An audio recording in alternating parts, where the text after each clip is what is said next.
Been a lot of reports over the last couple of days. Business Day started the reporting, and then other media channels have picked up on it.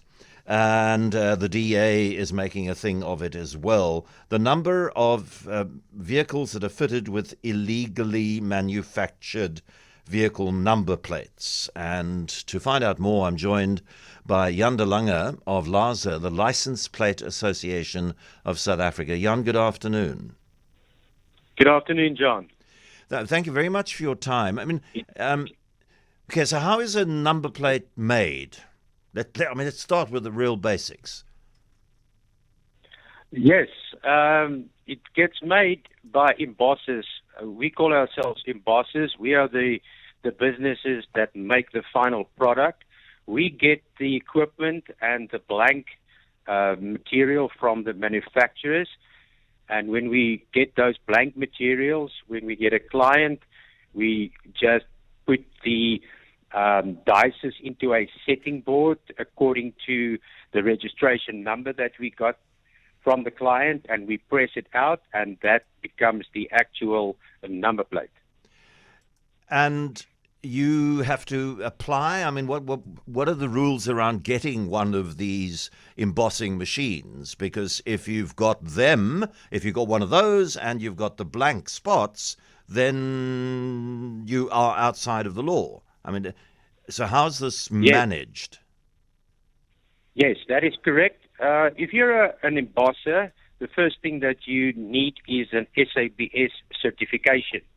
So you will get the machine and you will be audited by an auditor from the SABS that will visit your site. You will make samples. The SABS will take these samples back to the laboratory.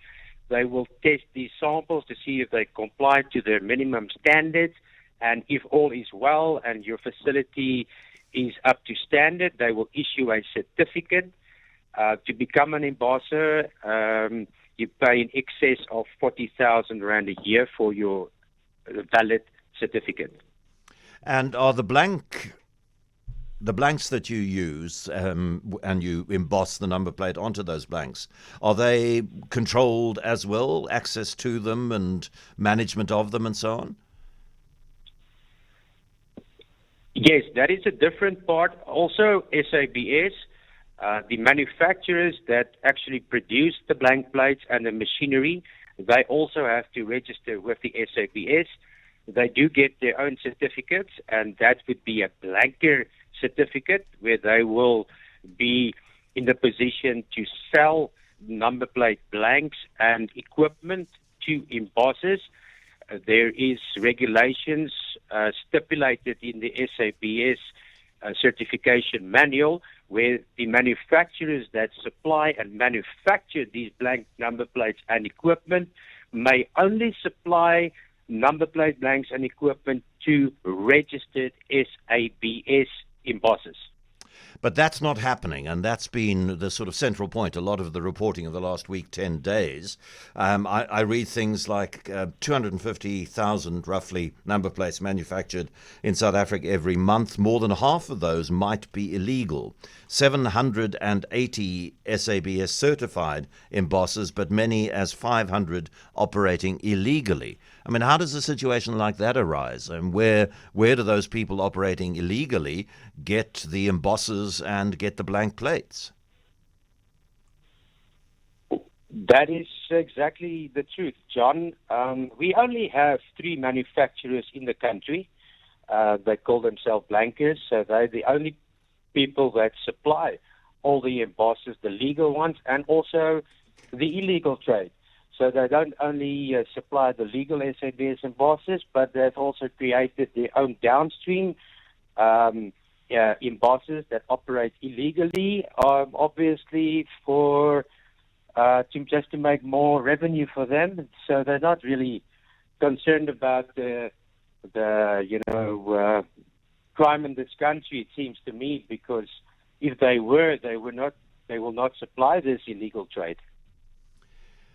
But if there are 3 people who are licensed to manufacture these things, then one or more of them is the beginning source of the problem. Or is it possible that people who are on the books to get embossing machines say, oh, mine's broken, I'm going to get a new one, but it hasn't broken, and they pass it off to their brother-in-law, and their brother-in-law starts to use it to do illegal number plates? I mean, where's the main problem here? Well, the main problem is it could happen that a number of machines could be circulating illegally, or maybe some person purchased a machine a long time ago and it is lying in his garage. But that doesn't mean he can still make number plates. He needs the blanks. And there's three companies that manufacture the blanks. You cannot purchase blanks from any other business in the country. So they definitely know who they are supplying the blanks to, because the SABS clearly states that you can only supply blanks to embossers if that embosser is in possession of a legal SABS certificate. So they are supplying embossers out in the market that don't have valid SABS certificates. And it's as much as 1 in 2 that, I mean, when I drive home tonight, I'll see, I don't know, a couple of thousand number plates, and 1,000 of them will have been illegally sold, illegally manufactured, not be registered. And so the person who has that car can drive away from a crime scene, sort of hold somebody up and drive away, and their number plate won't lead to an address, and all of those things that are part of having an illegal number plate. Yes, that's correct. It's every day. It's on the news. You will even see it in Cape Town, KZN, Gauteng, especially. Every time there's a crime committed and the police act on this, and they actually get to the vehicle and they open the boot of the vehicle, they will find 10 to 15 sets of number plates in the boot of this vehicle. That means that every time there's a crime that's been committed out there, the traffic enforcement cannot rely on the registration numbers, not even the automatic number plate recognition cameras. We can rely on that. It's one thing to get the number of the registration of the plate, but when they do the tracing and then they find, well, this is a clone number plate or it's a number plate that doesn't exist. So the thieves don't go out and steal number plates. It's just too easy for them to go to an illegal operator and just buy plates any number that they request. But I mean, this is a complete. I'm stating the blooming obvious here, but this is an unacceptable situation. And why is not more not being done to bring it more under control, if not eliminate it completely? Well, I've been complaining with LASA. We've been complaining for the last 15 years, plus minus. We've been complaining with the SABS. They're the certification body, but the SABS don't have enforcement power. That's what they tell you. And then they refer you to the Department of Transport. The Department of Transport, they have the enforcing powers, but they just pull up their shoulders. And we have given to them prima facie evidence of all illegal number plates and shops, and we just tell them, go out and close the shop. We even send our guys out in the street and go buy number plates at these illegal operators. We take photos of the number plates.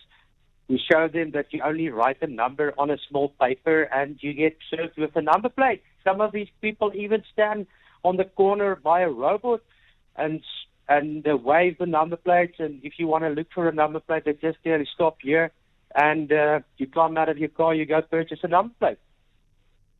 Sure, it's a scary situation. It really is. It deserves a follow-up. Thank you very much, Jan de Lange of the License Plate Association of South Africa.